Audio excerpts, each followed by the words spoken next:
Olá!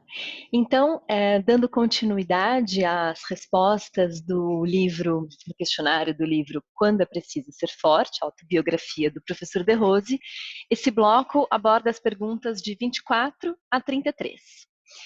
E então vamos lá, vamos começar aqui pela primeira pergunta.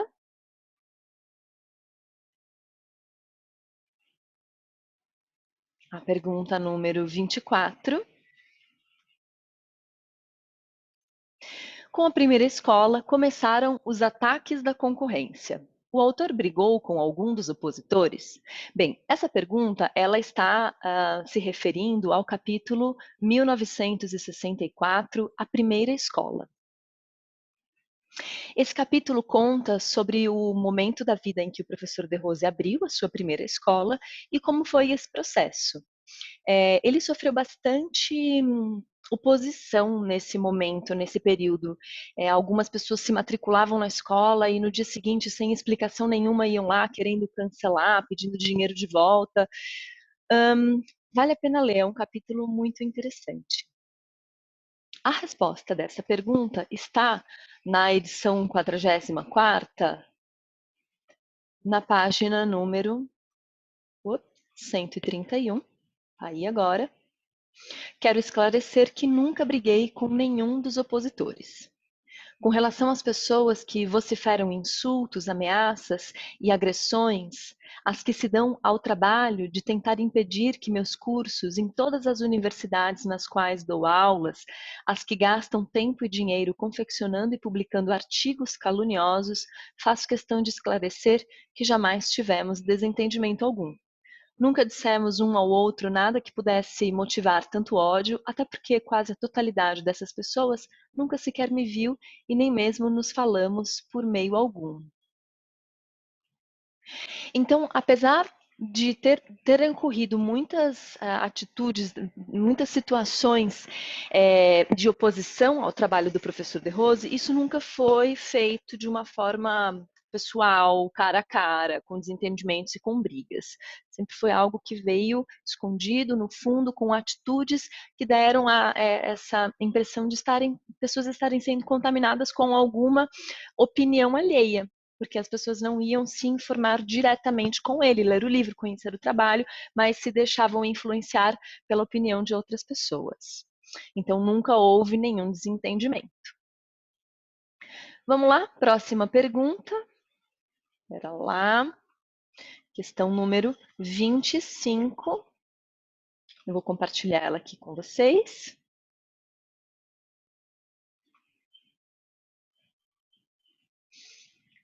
Só um momentinho, não quer abrir aqui, por quê? Pronto. Agora sim. Questão número 25. O que é a síndrome do reflexo de inércia residual? Essa pergunta está dentro do mesmo capítulo. E aqui o professor De Rose nos conta sobre essa síndrome de reflexo da inércia residual, que é quando nós nos comportamos sem saber exatamente por que estamos tendo aquela atitude. Uma atitude que dentro de um determinado contexto, numa determinada época, foi desenvolvida perante uma determinada situação, mas depois as pessoas seguem repetindo aquele comportamento sem saber por quê. Simplesmente porque os outros que estavam ali faziam daquela forma. E existem algumas atitudes, alguns comportamentos, tudo bem você seguir fazendo igual, mas existem outros que ficaram obsoletos e ainda assim a gente segue fazendo igual. Então, aqui ele conta sobre uma experiência que foi feita em laboratório com alguns macacos, que todas as vezes que tinha um cacho de bananas e os macacos iam subir uma escada para pegar o cacho de bananas. E todas as vezes que isso acontecia, jogavam água nos outros macacos que estavam embaixo. Então, rapidamente, os macacos desenvolveram o comportamento de agredindo o macaco que queria subir na escada para pegar as bananas. E depois eles interromperam os cientistas pararam de jogar água. Mas muitos macacos que chegavam novos continuaram a não subir ali porque aquele comportamento, não subir na escada para pegar o cacho, né? Porque aquele comportamento continuava acontecendo. Então, esta resposta, ela está na página, ó, eu tenho meu livro aqui com todas as páginas marcadas. A resposta da pergunta número 25 está na página número 129. Eu já vou pôr ela aqui para você e vamos compartilhar a tela. Síndrome do reflexo de inércia residual, página 129, da edição 44ª. 5 chimpanzés foram postos numa jaula onde havia uma escada que dava para alcançar um cacho de bananas. Todas as vezes que um dos chimps subia na escada para colher as frutas, os cientistas despejavam jatos de água fria nos outros 4. Em pouco tempo, eles entenderam e passaram a bater em qualquer um que pusesse os pés na escada. Então, os pesquisadores pararam com os jatos de água e começaram a substituir os macacos um por um. Quando o novato tentava pegar as bananas, todos batiam nele. O interessante foi que, ao substituir todos os símios, nenhum deles sabia por que devia bater em quem subisse na escada, pois nenhum desses havia recebido o jato de água fria, mas todos batiam no macaco que o ousasse. Então, aqui o professor De Rose conclui contando sobre a forma como muitas pessoas seguiram repetindo um comportamento perante ele, ou perante o trabalho dele, sem saber exatamente por que estavam fazendo aquilo. É bem interessante essa história também, e eu acho que essa é uma reflexão interessante para a gente fazer com relação a todos os hábitos que temos na vida, né? Por que fazemos isso da forma como fazemos? Questão 26. Ela está no capítulo 20 anos de penúria. E a pergunta é: a que conclusão chegou o autor com relação a todas as dificuldades e incompreensões sofridas? A resposta desta pergunta está na página, só um momentinho, 146, de novo, da edição 44. Então, estou chegando lá na página. Aqui.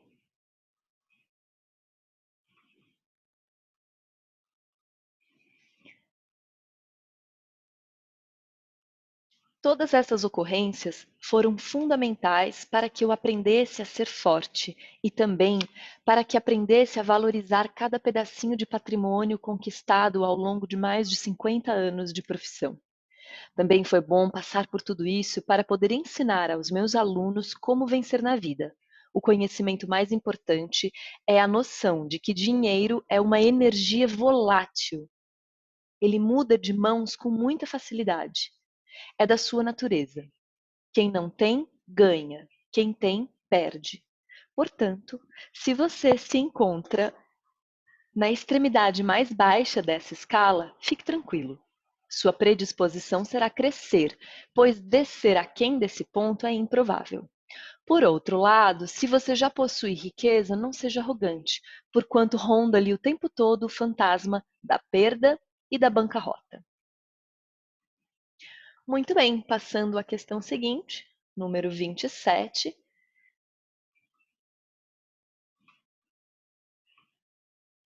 Está no capítulo Cuidado, bolsistas. E a pergunta é fato que as pessoas valorizam o que fazem em função do preço que pagam? A resposta dessa pergunta está na página 149.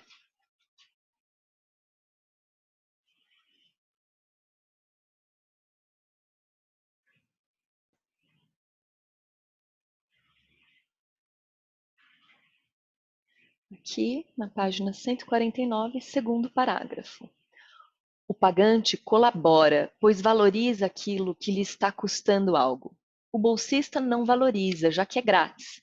Por isso, também o pagante falta menos às aulas, afinal elas lhe custaram dinheiro. O bolsista não perde nada se faltar ou se não aprender direito. Além disso, o pagante, se gostar da prática, traz um amigo que também paga. O bolsista retribui de forma singular, ele traz outro bolsista. Esse capítulo é super bacana e aqui o professor De Rose conta que na primeira escola dele, década de 70, né, uma época muito alternativa, enfim, ele trabalhava com uma filosofia que tem algumas premissas muito bonitas. Então, nessa época, ele achava que cada um devia pagar quanto quisesse, quanto pudesse. E na escola tinha um cofrinho onde as pessoas depositavam mensalmente o valor que quisessem. Esse cofre, até hoje, está na sede histórica, que é a escola de Copacabana. E, bem, o que aconteceu? Nunca tinha nada dentro desse cofrinho. E quando tinha, eram sempre as mesmas pessoas que colocavam. Então, esse foi um aprendizado que pouco a pouco o professor De Rose foi trazendo para a sua vida, valorizando a sua profissão e o seu trabalho. É uma profissão séria, que precisa de muito estudo e que, portanto, como qualquer outra profissão e qualquer outro trabalho, precisa ser bem remunerado, precisa ter aquela remuneração justa. Com relação aos bolsistas, essa foi a experiência dele. Claro que isso não é uma regra, né? Existem pessoas que têm bolsa, mas que geralmente funciona melhor quando há uma retribuição. Então, uma bolsa sem nenhuma retribuição, é muito forte a tendência de que isso aconteça, que a pessoa não valorize e não reconheça. O ideal é sempre que haja uma parceria. A própria pessoa que recebe a bolsa se sente muito mais valorizada e sente que de fato está merecendo aquilo que está fazendo. Eu tive bolsa de 70% quando eu fiz faculdade, antes de me formar como instrutora. E era muito gratificante saber que aquela bolsa de 70% não estava me sendo dada a troco de nada. A contrapartida era que eu fizesse uma pesquisa para a biblioteca da universidade onde eu estudava, sobre um determinado tema, sob orientação de um professor, para que a biblioteca da faculdade tivesse aquele acervo. Então, isso foi muito legal, foi muito gratificante para mim.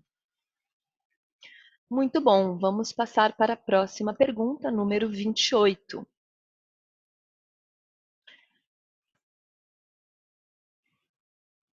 Pergunta 28 está no capítulo 1973, Desistir de Licionar.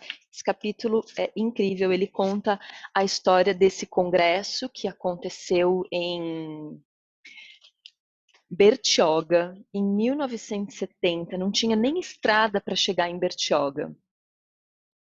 E ali teve um congresso internacional de yoga, com professores do mundo todo reunidos. Imagina o que foi isso, gente.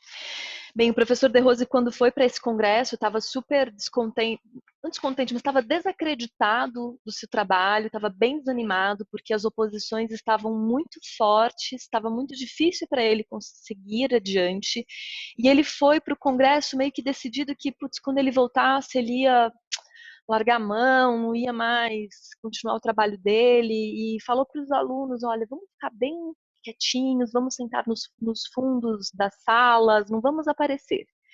E eles chegaram lá e foram fazer uma aula, e aí o professor, eles sentaram no fundo, conforme tinham combinado. Só que o sol estava batendo na cara do professor e o professor falou: vou virar ao lado da sala, eu vou para o outro lado. Então quem estava no fundo virou quem estava na frente. E isso deu visibilidade para eles, que se destacaram muito nas execuções técnicas ao longo da aula, foram vistos.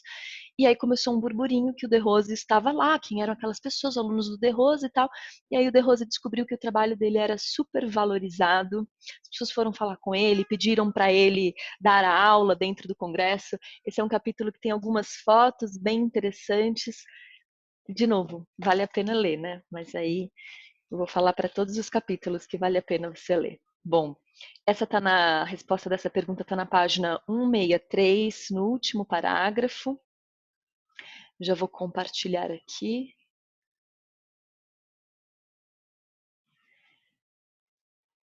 Página 163. Olha a foto que eu mostrei antes. De Rose com Van Lisbeth. Van Lisbeth é um historiador que escreve alguns livros sobre yoga. Aqui tem uma outra foto da aula que ele deu. E vamos lá, resposta então no último parágrafo. Ó.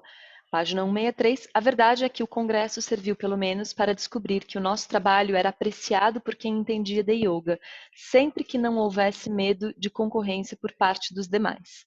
Além disso, recebi tantos convites para dar cursos noutras cidades e países que até hoje, mais de 40 anos depois, estou viajando sem parar em função de ações desencadeadas a partir dos primeiros convites que foram aceitos. Então tá aí, resposta da pergunta 28. Seguimos agora para a pergunta 29. Uma profissão com charme e glamour. Por que nossa profissão é tão cativante? Resposta dessa pergunta está na página 167. De novo, sempre da edição 44. Olha, tem algumas fotos muito legais que passam de um capítulo para o outro. Ó. De Rose arrasando nos asanas. Então vamos lá, 167, segundo parágrafo. Evidentemente, não se deve escolher uma profissão só pelo seu potencial de remuneração. Devem-se considerar outros fatores igualmente relevantes. Na nossa, trabalhamos com um público selecionado, educado, bonito, inteligente e de elevado nível sociocultural. Há estímulos constantes à criatividade, à liberdade de pensamento e de ação. Contamos com um elemento moral muito forte, que é o fato de você saber que está sendo útil às pessoas. Há a gratificação de sentirmos que aquelas pessoas serão para sempre nossas amigas e que não nos esquecerão jamais. Acreditamos a nosso favor a alegria de, após alguns anos de trabalho, poder olhar para trás com satisfação e ver que não passamos pela vida em vão. Então tá aí, resposta da pergunta número 29. A pergunta 30 está dentro do mesmo capítulo. Você acha que é uma profissão para quem não gosta de trabalhar?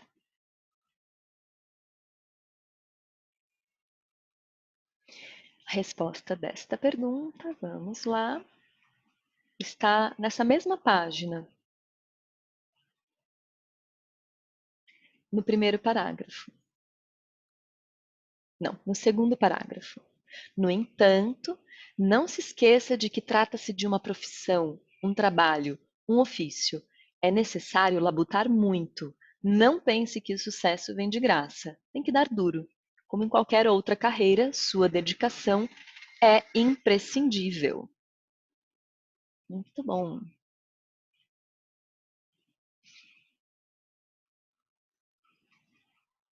Passando à pergunta 31.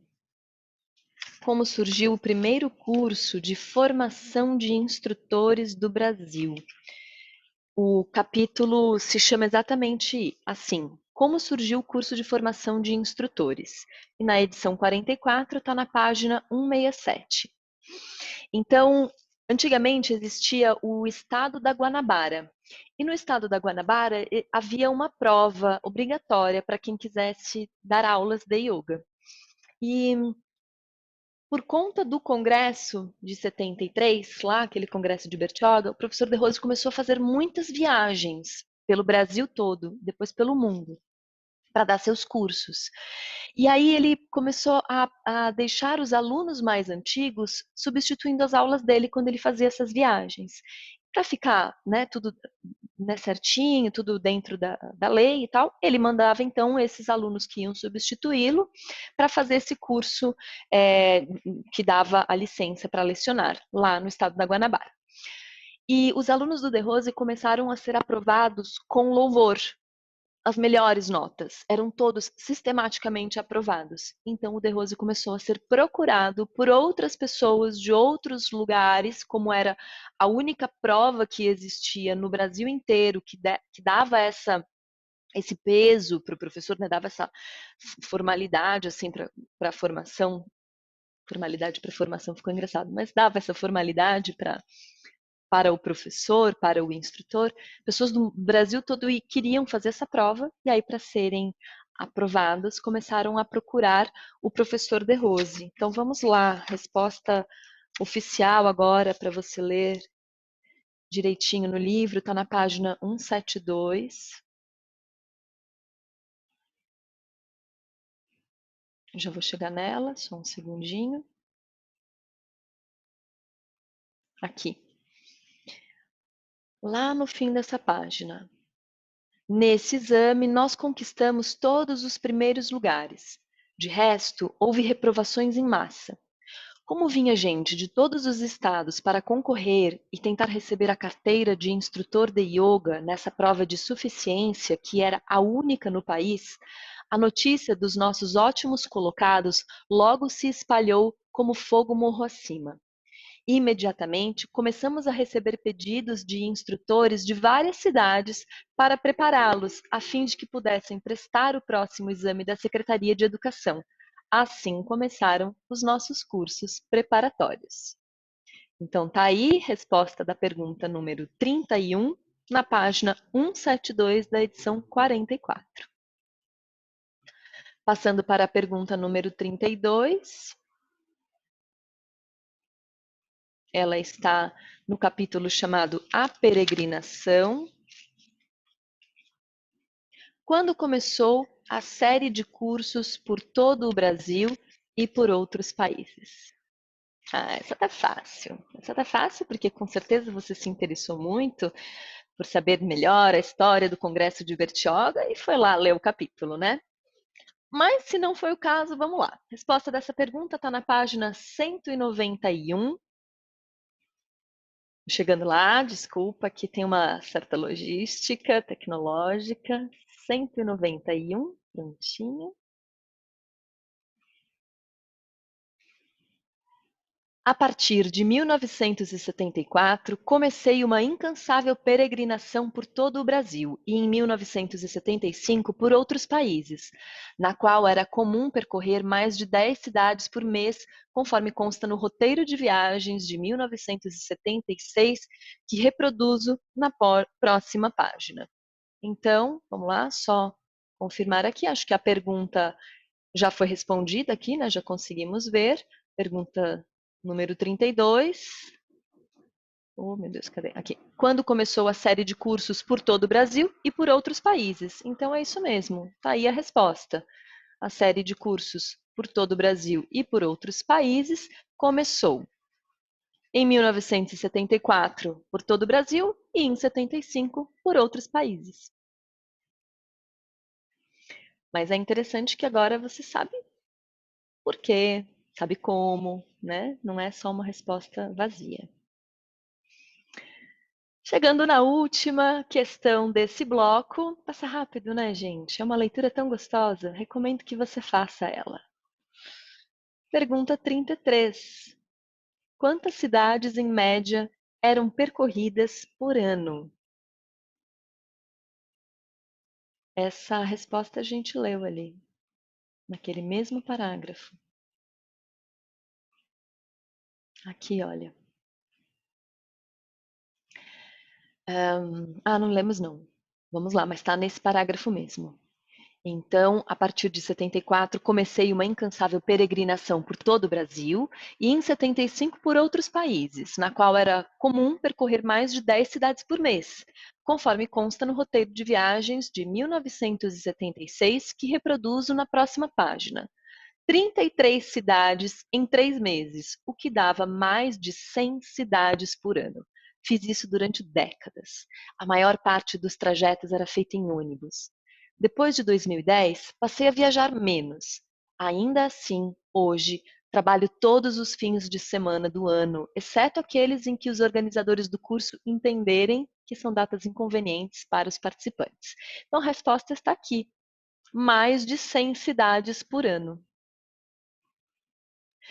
Ainda hoje, o professor De Rose viaja bastante. Ele está sempre visitando todos os países que têm escolas. Ele viaja bastante pelo Brasil, ministrando cursos, sempre aos finais de semana, mas ele também passa bastante temporadas fora do Brasil, na Europa, nos Estados Unidos, enfim, ele está sempre viajando, sempre trabalhando. E é para nós um exemplo, porque ele já está num patamar de conforto financeiro e reconhecimento profissional que talvez pudesse ali se acomodar.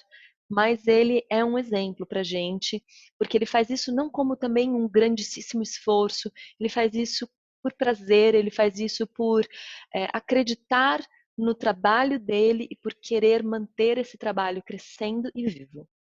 Bem, então esse foi o bloco de perguntas do livro Quando é Preciso Ser Forte, a autobiografia do professor De Rose, e já está quase lá, hein? Já chegou na pergunta 33, já passou da metade. Bora que isso já está quase terminando. Até a próxima. Beijo!